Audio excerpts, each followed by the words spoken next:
আল্লাহর এক বান্দি ঘরের মধ্যে তার স্বামী আছে, ওই আল্লাহর বান্দির স্বামী অসুস্থ, বিছানার মধ্যে কাতর।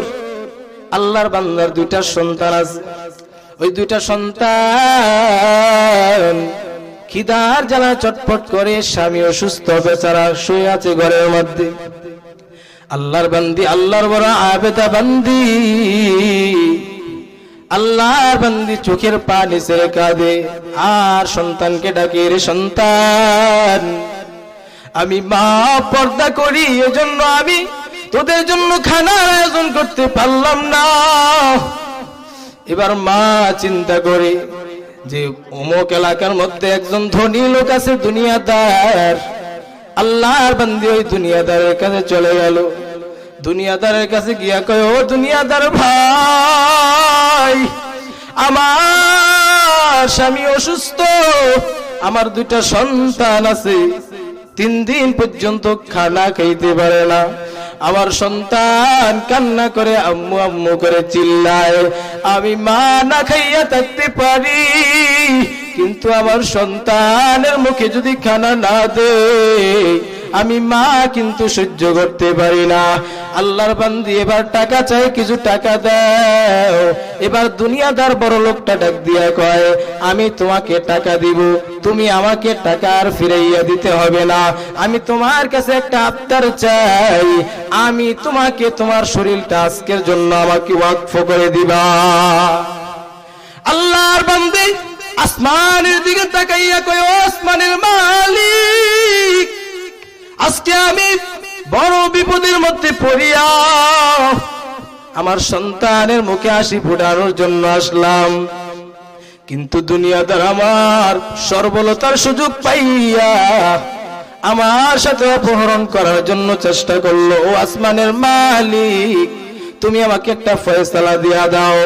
আল্লাহর বান্দা এবার কিছুক্ষণ পর ডাক দিয়া কয়, ও দুনিয়াদার, তুমি যে আমাকে একটা পরামর্শ দিয়েছিলা, আমি তোর পরামর্শটার মধ্যে রাজি হয়ে গেলাম। এবার আল্লাহর বান্দিকে একটা ঘরের মধ্যে ঢুকাইয়া যখন দরওয়াজা জানালাগুলো বন্ধ করে দেয়, আল্লাহর বান্দি চোখের পানি ছেড়ে কাঁদে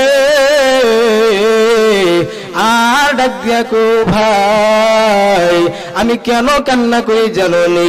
তুমি যখন দরওয়াজাগুলো বন্ধ করে দাও, জানালাগুলো বন্ধ করে দিতেছ, আমি তাকাইয়া দেখি আসমানের মালিক আমার দিকে তাকাইয়া আছে। আসমানের মালিক কিন্তু আমি ধার পাইয়া যেতে পারি না।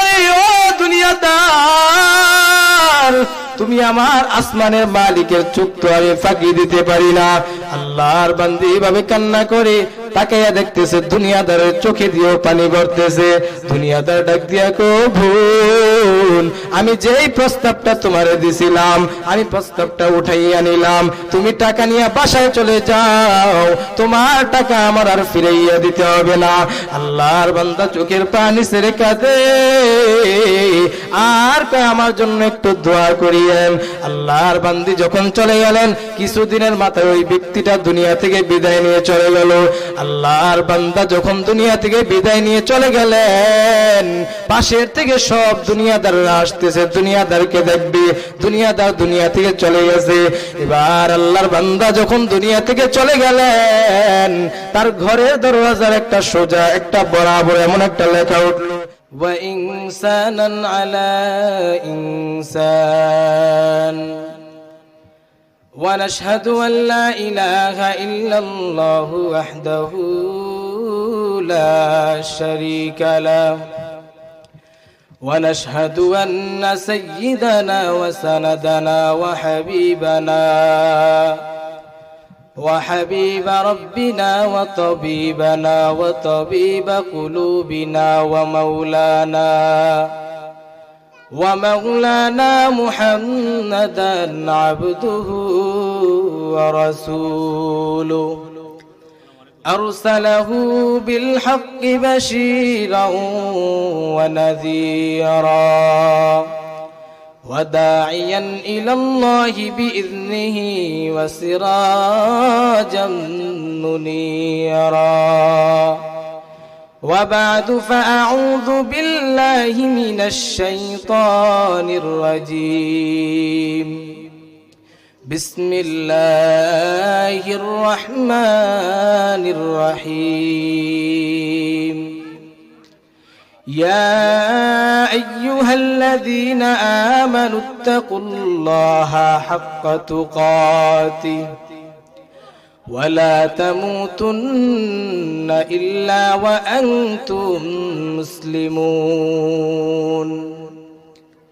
وقال النبي صلى الله عليه وآله وسلم يتبع ميت ثلاثة فيرجع أهله وماله وعمله ويبقى عمله أو كما قال النبي عليه الصلاة والسلام कौनैन का मुख्तार खुदा तुमको बनाया कौनैन का मुख्तार खुदा तुमको बनाया उम्मत की निगाहबान खुदा तुमको बनाया उम्मत की निगाहबान खुदा तुमको बनाया उल्फत में बराबर की वफा हो के जफा हो उल्फत में बराबर की वफा हो के जफा हो हर चीज में लज्जत है अगर दिल में मजा हो हर चीज में लज्जत है अगर दिल में मजा हो अल्हम्दुलिल्लाह মহান আল্লাহ দরবারে লাখো কোটি শুকর সুজুদ যে মহান রব্বুল আলামিন আমাদেরকে আসরের নামাজের পর মাগরিবের পূর্ববর্তী সময়ের মধ্যে দ্বীনি মজমার মধ্যে আসার এবং বসার তৌফিক দান করেছেন এজন্য সকলেই নিয়ামতের শুকর আদায় করি আলহামদুলিল্লাহ কোরআনের মধ্যে আছে যেই ব্যক্তি নিয়ামত পাইছে নিয়ামতের শুকরিয়া আদায় করছে আল্লাহ তাআলা ওই ব্যক্তির নিয়ামতকে বাড়াইতেই থাকে আর যেই ব্যক্তি আল্লাহ তাআলার নিয়ামত পাইছে কিন্তু নিয়ামতের নাশুকরি করছে আল্লাহ তাআলা ওই ব্যক্তিকে কঠিন আযাবের মধ্যে গ্রাস করে দিবে এজন্য আমরা এখানে আসতে পারতাম না যদি আল্লাহ তাআলার হুকুম না থাকতো এজন্য আমরা সর্বহালাতে আল্লাহ তাআলার উপর শুকরিয়া আদায় করব ইনশাআল্লাহ আল্লাহ তাআলা কোরআনের মধ্যে বলেন ইয়া আইয়ুহাল্লাযীনা আমানুত্তাকুল্লাহ ওয়া কুলু কাওলান সাদীদা আল্লাহ তাআলা বলেন হে ঈমানদার বান্দা বান্দীগণ ইত্তাকুল্লাহ তোমরা আল্লাহকে ভয় করো ওয়া কুলু কাওলান সাদীদা এবং জবান দ্বারা যা কিছু বলবা সঠিক বলবা এক নম্বরে হলো কার ভয় ভাই আল্লাহর ভয় আল্লাহর ভয় যার মধ্যে থাকবে ওই ব্যক্তি গুনাহ করতে পারে না আর যে ব্যক্তি গুনাহ থেকে মুক্ত থাকবে তিনি হলো মুত্তাকি তিনি কে ভাই মুত্তাকি মুত্তাকিনদের জন্য সুসংবাদ আছে হুদাল্লিল মুত্তাকিন আল্লাহ কয় এই কোরআন হলো মুত্তাকিনদের জন্য হেদায়েতের হেদায়াত কার জন্য হেদায়েত ভাই মুত্তাকিনদের জন্য হেদায়াত আল্লাহ তাআলা কয় এক নম্বরে হলো আল্লাহর ভয় দুই নম্বরে হলো জবান দ্বারা যা কিছু বলবা সঠিক বলবা এই দুইটা গুণ যার মধ্যে অর্জন থাকবে আল্লাহ তাআলা ওই ব্যক্তিকে দুইটা পুরস্কার দিবে এক নাম্বার পুরস্কার হলো ইউসলিহ লাকুম আমালাকুম ওয়া ইয়াগফির লাকুম যুনুবাকুম এক নাম্বার হলো তার কৃত আমলকে আল্লাহ পরিশুদ্ধ করে দিবেন দুই নাম্বার হলো বান্দার গুনাহ maaf করে দিবেন এজন্য এক নাম্বার হলো আল্লাহর ভয় আল্লাহর এক বান্দি ঘরের মধ্যে তার স্বামী আছে ওই আল্লাহর বান্দির স্বামী অসুস্থ বিছানার মধ্যে কাতর আল্লাহর বান্দার দুইটা সন্তান আছে ওই দুইটা সন্তান খিদার জ্বালা চটপট করে স্বামী অসুস্থ বেচারা শুয়ে আছে ঘরের মধ্যে আল্লাহর বান্দি আল্লাহর বড় আবেদা বান্দি আল্লাহর বান্দি চোখের পানি ছেড়ে কাঁদে আর সন্তানকে ডাকে রে সন্তান আমি মা পর্দা করি এজন্য আমি তোদের জন্য খানার আয়োজন করতে পারলাম না। এবার মা চিন্তা করে যে অমুক এলাকার মধ্যে একজন ধনী লোক আছে, দুনিয়াদার। আল্লাহর বান্দি ওই দুনিয়াদারের কাছে চলে গেল। দুনিয়াদারের কাছে গিয়া কয়, ও দুনিয়াদার ভাই, আমার স্বামী অসুস্থ, আমার 2টা সন্তান আছে, 3 দিন পর্যন্ত খানা খাইতে পারে না। আমার সন্তান কান্না করে আম্মু আম্মু করে চিল্লায়।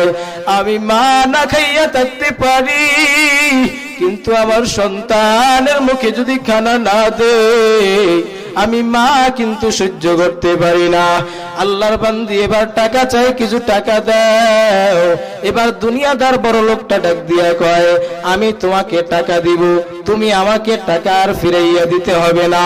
আমি তোমার কাছে একটা আবদার চাই, আমি তোমাকে তোমার শরীরটা আজকের জন্য আমাকে ওয়াকফ করে দিবা। আল্লাহর বান্দি আসমানের দিকে তাকাইয়া কয়, ও আসমানের মালিক, আজকে আমি বড় বিপদের মধ্যে পড়িয়া আমার সন্তানের মুখে হাসি ফোটানোর জন্য আসলাম, কিন্তু দুনিয়াদার আমার সর্বলতার সুযোগ পাইয়া আমার সাথে অপহরণ করার জন্য চেষ্টা করলো। ও আসমানের মালিক, তুমি আমাকে একটা ফয়সালা দিয়া দাও। আল্লাহর বান্দা এবার কিছুক্ষণ পর ডাক দিয়া কয়, ও দুনিয়াদার, তুমি যে আমাকে একটা পরামর্শ দিয়েছিলা, আমি তোর পরামর্শটার মধ্যে রাজি হয়ে গেলাম। এবার আল্লাহর বান্দিকে একটা ঘরের মধ্যে ঢুকাইয়া যখন দরওয়াজা জানালাগুলো বন্ধ করে দেয়, আল্লাহর বান্দি চোখের পানি ছেড়ে কাঁদে আর ডাক দিয়া কো, ভাই আমি কেন কান্না করি জানো নি? তুমি যখন দরওয়াজাগুলো বন্ধ করে দাও, জানালাগুলো বন্ধ করে দিতেছ, আমি তাকাইয়া দেখি আসমানের মালিক আমার দিকে তাকাইয়া আছে।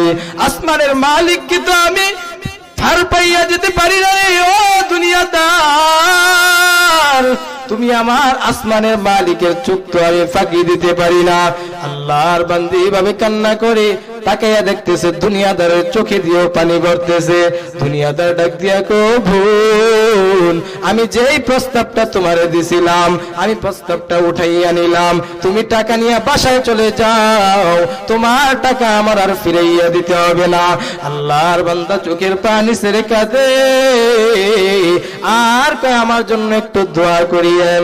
আল্লাহর বান্দি যখন চলে গেলেন, কিছুদিনের মাথায় ওই ব্যক্তিটা দুনিয়া থেকে বিদায় নিয়ে চলে গেল। আল্লাহর বান্দা যখন দুনিয়া থেকে বিদায় নিয়ে চলে গেলেন, পাশের থেকে সব দুনিয়াদাররা আসতেছে, দুনিয়াদারকে দেখবে। দুনিয়াদার দুনিয়া থেকে চলে গেছে। এবার আল্লাহর বান্দা যখন দুনিয়া থেকে চলে গেলেন, তার ঘরের দরওয়াজার একটা সোজা একটা বরাবর এমন একটা লেখা উঠলো, আল্লাহ তাআলা ওই দুনিয়াদার জানাকার বান্দাটাকে মাফ করে দিয়েছে। দুনিয়াদাররা ডাক দিয়ে কয়, কেমনে ওই বান্দা মাফ পাইলো? এই বান্দা তো দুনিয়াদার ছিল, কেমনে ওই বান্দা মাফ পাইলো?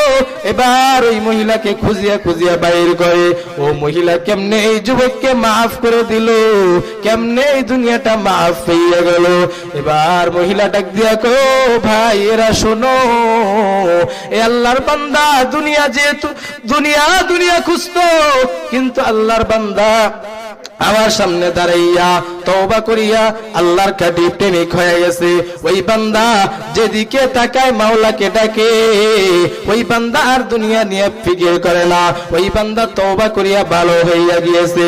ও এলাকার মুসলমান, ও যুবক ভাই, এজন্য এখনো সময় আছে, তওবা করিয়া ভালো হইয়া যায়। আল্লাহ তাআলা আমাদের সকলকে দুনিয়া এবং আখিরাতে সায়লাভ করুক, এবং আমাদের জন্য সকলের জন্য দোয়া করবেন। এই মাদ্রাসা মসজিদের জন্য দোয়া করবেন। আর যারা মাদ্রাসা মসজিদের কাজের মধ্যে নিয়োজিত আছে, মাহফিলের কাজের মধ্যে নিয়োজিত আছে, সকলের জন্য দোয়া করবেন, আমার জন্য দোয়া করবেন। আল্লাহ তাআলা যেন সামনে আরো ভালো কিছু আপনাদেরকে উপহার দিতে পারি। ওয়া আখিরু দাওয়ানা আলহামদুলিল্লাহি রাব্বিল আলামিন।